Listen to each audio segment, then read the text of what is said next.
What's up guys, it's Miss M and I'm back with another video for you today. And today's video, it's going to be a different video than what I've usually done for you guys. In today's video, I'm going to be doing a DIY.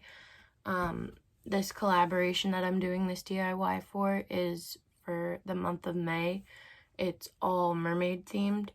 I can't remember right now who started this, but I will leave their name across the screen if I do remember, or their link will be in the description down below. But I'm going to stop talking and we're going to get into this DIY. So I completely forgot to mention what my DIY is. So today I'm going to be making a pair of mouse ears, but since it is Mer-May themed, for the month of May, it's all about mermaids, I obviously would need to pick my fabric. So I think possibly in this video, I can get 2 pairs of ears made. I'm saying possibly because I'm not sure if I'm going to be able to have the time to make the ears and then edit and upload. So of course, when making ears, you want to pick your fabric. I am going to be using this fabric. I already have an ear started.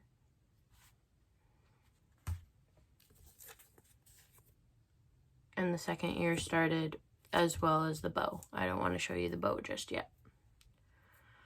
So this is the fabric I'm using for the first pair of ears.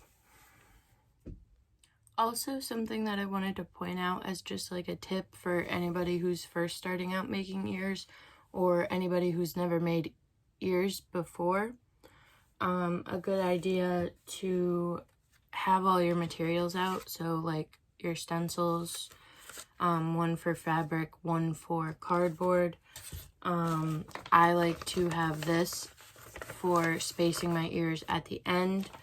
You got to make sure you have polyfill or foam, whatever you prefer to stuff your ears with.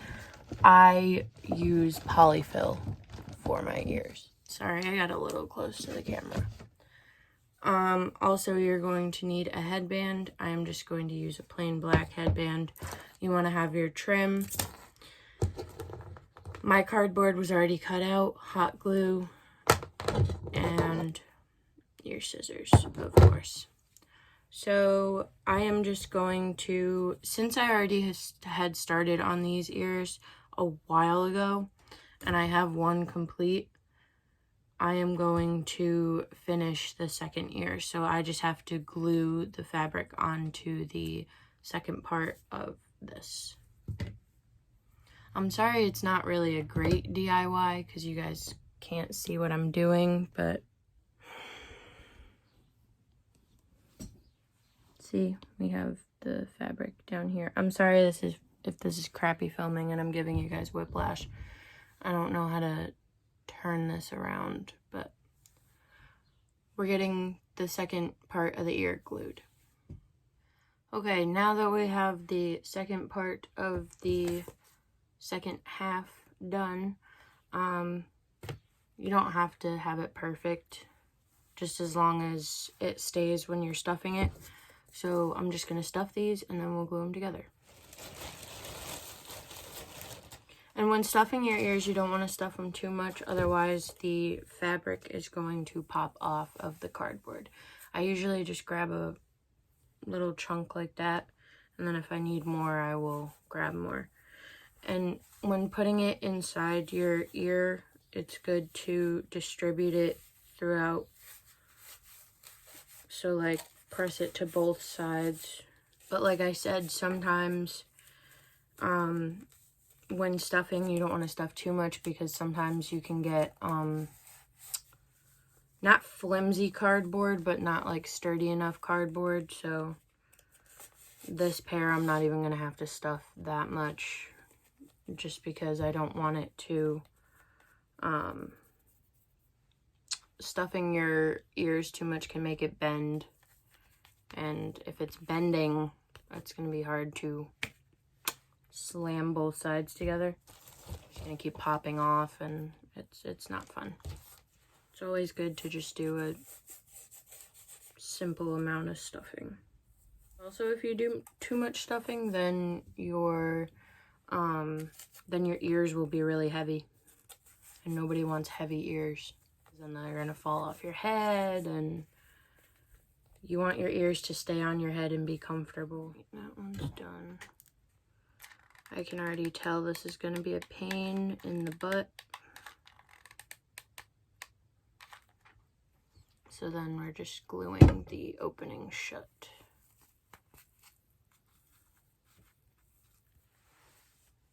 Okay, one down. The other half to go. Now that we have both sides of the ears finished, we are going to glue them together. And a good tip I have for gluing your ears together, especially if your fabric has already caused your cardboard to bend like this, a good thing to use is when you're gluing it together, use clothespins to keep your ears from separating while they're drying with the hot glue. And I always like to glue the ends down, and I'll sometimes use a clothespin along the top as well, because this one is bending, so like it's obviously going to want to go backwards. So when it's glued to the other ear, I'm going to want to make sure it stays together. So yeah, we're going to get these glued. Now that the ears are complete and put together, I'm just going to add the trim.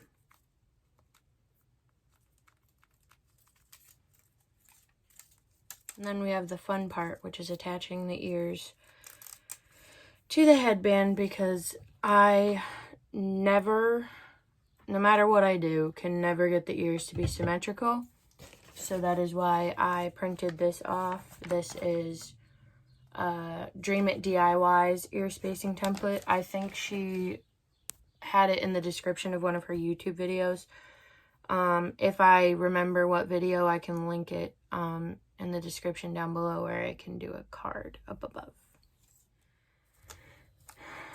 And now that we have our ears placed on our headband, we can attach the bow, and then we will have our finished product.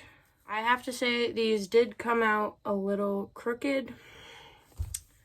I was just nervous. I wanted to leave enough space for the bow, because depending on the type of material you use for your bow, sometimes they are more stiff than flimsy, and you need a little more room.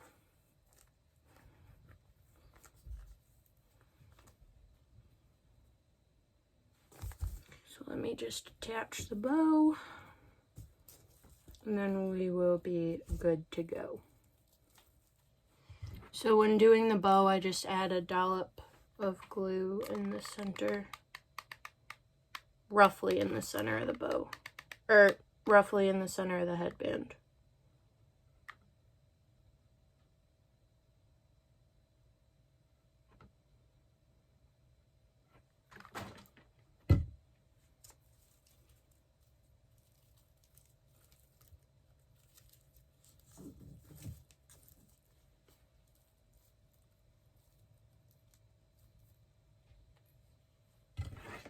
I'm just going to add a little bit of extra glue on the back here.